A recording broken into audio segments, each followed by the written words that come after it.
Olá, queridos! Que grande, imenso prazer mais uma vez aqui no nosso canal Pedagogia e Estratégias. Eu sou a professora Regina Fernandes e hoje nós vamos conversar sobre a importância da relação entre família e escola.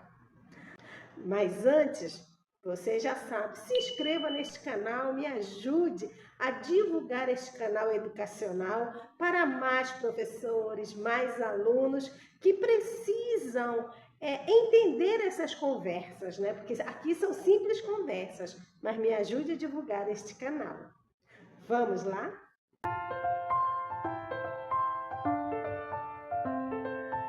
Queridos, aqui na minha frente eu estou com um esquema para a gente ter uma lógica para conversar. Mas a gente sabe que educar é trilhar um longo caminho que se apresenta diante da gente, cheio de obstáculos, mas também cheio de conquista. E nessa missão de cuidar, a gente tem que entender que ela não é só da escola. Educar em casa tem um propósito. Educar na escola tem outro propósito. Porém, os dois juntos, eles devem se agregar, porque é desafiante, principalmente nesse nosso século, trabalharmos com as nossas crianças, com os nossos adolescentes, com os nossos jovens, devido a toda essa tecnologia que está aí diante deles. Todas as informações que o seu filho quer, que o nosso aluno quer, ele encontra na internet. Então, como educar os nossos filhos nessa disputa entre a sala de aula, a educação familiar e a tecnologia? Isso nos dá um grande limite, porque a gente sabe que hoje os nossos alunos com o celular na mão, com o computador, eles têm ali N situações que eles podem estar analisando e muitas vezes aquilo que mais chama a atenção dele é onde ele vai colocar o foco, desvirtuando muitas vezes o foco da escola, o foco do aprendizado em casa. Então, esse hoje se constitui um dos maiores desafios, que é educar e criar limite para as nossas crianças, nossos adolescentes. Por quê? Porque a gente encontra resistência. Nesse contexto, a gente vai encontrar muita resistência e como nós vamos fazer esses ajustes comportamentais. Então, para a gente entender isso, para criar uma harmonia, para criar um diálogo, para criar uma relação de confiança com essas crianças e com esses adolescentes, a gente precisa entender o que está acontecendo com os nossos filhos. É a primeira coisa que a gente tem que fazer. A família tem que estar de olho no que está acontecendo com a criança, o que ela está assistindo, o que esse adolescente está acompanhando, que tipo de música ele está ouvindo. Isso é muito importante para a gente estar no diálogo com a escola, porque a gente aqui está trabalhando para o futuro deles, para que a gente possa encontrar um equilíbrio mental, para que ele possa desenvolver, né, para esse nossos filhos, nossos alunos, eles possam desenvolver toda a mentalidade deles para um futuro com mais responsabilidade. Então, a gente precisa sim impactar a vida dos nossos filhos, impactar a vida dos nossos alunos com ações que tenham uma comunicação com esse indivíduo, né, com esse ser humano. Portanto, a gente tem sim que estar de olho, principalmente hoje, nesses comportamentos que vêm trazendo grandes dificuldades mentais, muitas vezes, para os nossos alunos, né? Porque as habilidades emocionais deles não estão sendo trabalhadas. Eles estão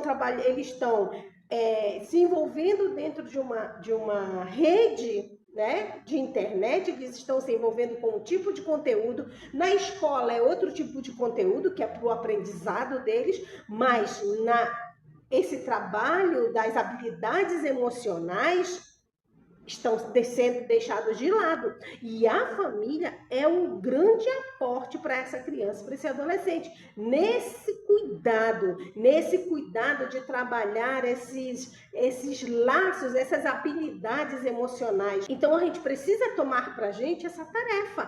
Tanto a família quanto a escola, mas o papel da família é muito mais importante. Então, família, escola, professores, não tenham medo de dizer não. Antes de qualquer coisa, é importante deixar claro que o nosso não é o não de que a gente não ama aquela criatura, não é o não que a gente não respeita aquela criatura, não é o não que a gente está dando para ela porque a gente não gosta dela, mas é o não como uma forma de expressar o cuidado e a preocupação que nós temos pelos nossos filhos e pelos nossos alunos. Então, a gente tem que evitar a punição. A punição não vai levar a nada, não muda comportamento. Punição não muda comportamento. Hoje, os psicólogos, hoje, os nossos psiquiatras, eles estão nos informando que não adianta gritar com a criança, não adianta colocar de castigo, não adianta, porque isso não traz aprendizado, isso traz afastamento emocional. Então, o melhor caminho sempre vai ser o diálogo. Agora, como você vai encontrar esse passo para dialogar com seu filho? E eu acho que a educação positiva, ela está aí, né, muito mais para nos ajudar, porque você precisa apresentar alternativas para o seu filho. Você quer agora ficar 1 hora no celular, fazendo o que você está fazendo, né, suas brincadeiras, olhando seus vídeos preferidos, ou você quer primeiro, nesta hora, fazer a tua atividade de casa e depois pegar a hora no celular? A gente tem que encontrar alternativas para buscar a forma de ampliar essa conversa com o nosso aluno, esse repertório dos nossos alunos, né? A gente precisa ter uma atitude equilibrada diante dessas situações. Não adianta você, tá na hora de fazer o dever de casa, tá na hora de você ir tomar banho, tá na hora disso. Não, você quer mais 15 minutos para você ficar no celular, ou você vai tomar seu banho, jantar e depois tem mais meia hora para você ficar no celular? Então a gente tem que apresentar essas alternativas e respeitar a individualidade de cada. Eu tenho 2 filhos, hoje já são homens. Eu sempre entendi que eu nunca poderia trabalhar com os 2 da mesma forma, interagir com os 2 da mesma forma, porque eles eram diferentes, eles são diferentes. Claro que o amor dado a cada um era o mesmo. Se eu comprava uma coisa para um, eu comprava para o outro. Se eu não dava para um, eu não dava para o outro. Isso era uma forma que eu encontrei de mostrar para eles o quanto eles eram importantes na minha vida. O quanto, para mim, eles eram a minha vida. Porém, eu sabia como tratar um e como tratar o outro, porque as individualidades, elas precisam ser respeitadas. A gente precisa respeitar a individualidade de cada aluno, de cada filho, né? A gente precisa estar atento, porque cada um tem uma habilidade, cada um tem uma individualidade, cada um está no seu processo de formação. E como é que a gente pode ajudar esses nossos alunos nesse processo de formação? Então, a gente precisa ser um exemplo, o melhor exemplo que a gente puder. Então, quanto mais você dialoga com seu filho, mais ele te entende, mais ele te conhece. Mostre para ele o que você gosta, converse, diga, olha, eu não gosto dessas atitudes, era o que eu falava para os meus filhos, né? Vamos conversar baixinho, e eu não alterava a voz. Falar baixinho era falar mesmo, às vezes até uma vez o meu filho disse, mãe, não conversa baixinho não, mãe, me dá uma surra.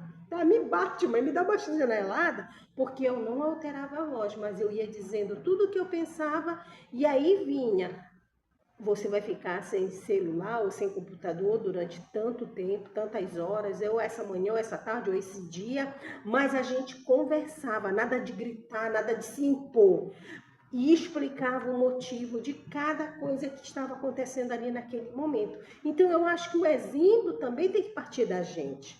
Porque quando você grita, seu filho vai gritar.